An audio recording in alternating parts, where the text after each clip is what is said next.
mu kigo CDE ni ikigo gisanzwe gikora n'ivyo ubushakashatsi kigatunganya ibiganiro ndetse kigahimiriza nabo bose bafise ingingo bafata kugira ngo ibibazo bimwe bimwe tuba twabonye kugira ngo bitoregwe inyishu. Rero muri urwo rugendo twama dukora twama turi kumwe n'abandi kugira ngo dukorere hamwe turi kumwe twese kugira ngo dutore inyishu z'ibibazo bimwe bimwe usanga bihanze umurindi w'ubukene mu gihugu cy'u Burundi. Rero biciye muri uwo mugambi naho twese hamwe tugeda n'umugambi nawo uje nivyo naho witwa twese hamwe, tuvuga ngo tuba dukorana n'abantu batandukanye, ahubwo twese hamwe ni uje ugira uti nimba twifuza gutanga akazi ku murindi muniniya, si leta yonyine itanga akazi, ahubwo hariho uwundi muce ufise ubushobozi bwo gutanga akazi kumbure gusumba uko gahari no munsi. Abo nabo abandi nabikorera utwabo, abo nabo abandi nabo bose afise amashirahamwe canke bafise ivyo bakora bitandukanye kugira ngo bisahirize muri uwo murindi canke muri ico gikorwa cyo kugabanura ubukene na cane cane mu gutanga akazi no mu gushiraho ivyo byose abene gihugu bakenera.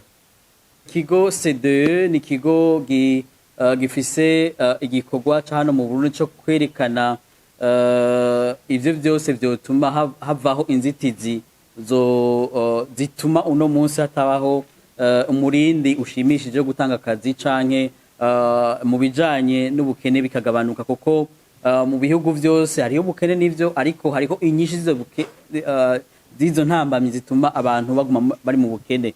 Rero uno munsi twashize ku mugaragaro icigwa novuga cakozwe muri kino kigo cacu CDE. Ni icigwa kiri mu kigabane cy'umugambi witwa twese hamwe, initiative yitwa kandi tugeda. Uwo mugambi nawo ufise intumbero yo kwerekana uruhara rudasanzwe rwo kwikorera, rwo kwitunganiza imigambi mu gihugu cy'u Burundi. Hanyuma kandi igabane ca kabiri cy'uwo mugambi ni ukwerekana inzitizi zitandukanye na cane cane biciye mu mapolitike canke yego mu mapolitike usanga yarashizweho mu bijanye no gutanga akazi canke mu guhagarika akazi ku bantu batanga akazi two kwita abikorera utwabo. Rero muri iki cigwa twagarutse ku biharuro bitandukanye, duhereye cane cane ku kigenga canke ku gisunika canke ku gituma ku bikorwa byose bigenga ikigo CDE tugengwa no gushira imbere ubwigenge mu by'ubutunzi. Tukerekana yuko mu bwigenge mu by'ubutunzi ari kimwe gituma uno munsi ibihugu bitera imbere, gituma muri ubwo bwigenge mu buryo bw'ubutunzi birafasha cyane ibihugu bitari bike uno munsi kugabanura umurindi w'abashomeri, kugabanura umurindi w'abantu bari mu bukene, kugabanura umurindi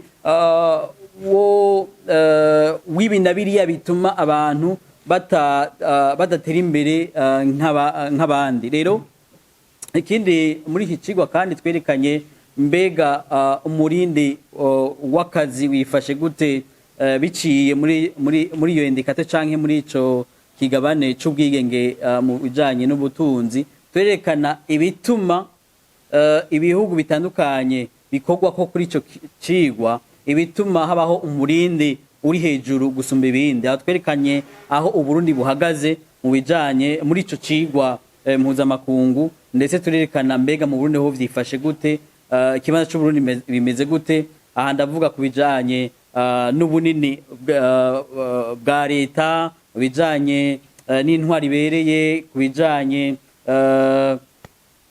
no guhanahana ibidandazwa, mu bijanye n'amategeko asanzwe hari mu byo guhanahana ibintu n'abantu, mu bijanye cane cane rero n'amapolitike ajanye no gutanga akazi no guhagarika akazi, cyo bita réglementation autour de l'embauche du licenciement muri gihugu cy'u Burundi.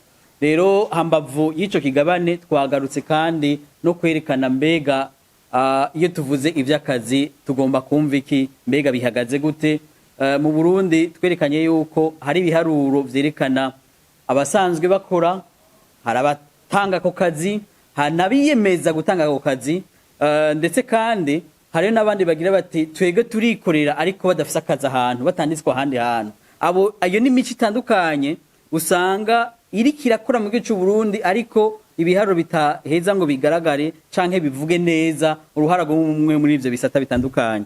Rero mugabo muri rusangi nivyo twabitanze, ariko muri uyu mugambi duhagarara cane kuri abantu bikorera utwabo basanzwe bakora hano mu gihugu cy'u Burundi. Washaka bariyandikije mu kigo api, bariyemeje yuko biciye mu kwiyandikisha bazotanga akazi ibihumbi n'ibihumbi by'akazi bazotanga, ariko ku isoko y'akazi ntikaboneke. Tukagati rero mbega ahantu hari ikibazo, mbega n'igiki uno munsi kibuze kugira ngo ka kazi tubona mu mpapuro ntikabone ku isoko y'akazi? Ni iki kibuze? Ni iki gituma uno munsi ayo mashirahamwe adashobora gutanga ako kazi iyo bayimeje? Ico rero ni kibazo kiri muri kino cigwa tugerageza kugira gute kwerekana n'inyishu, mbega hari iki, mbega inyishu yavyo ni ya. Rero mu ncamake nivyo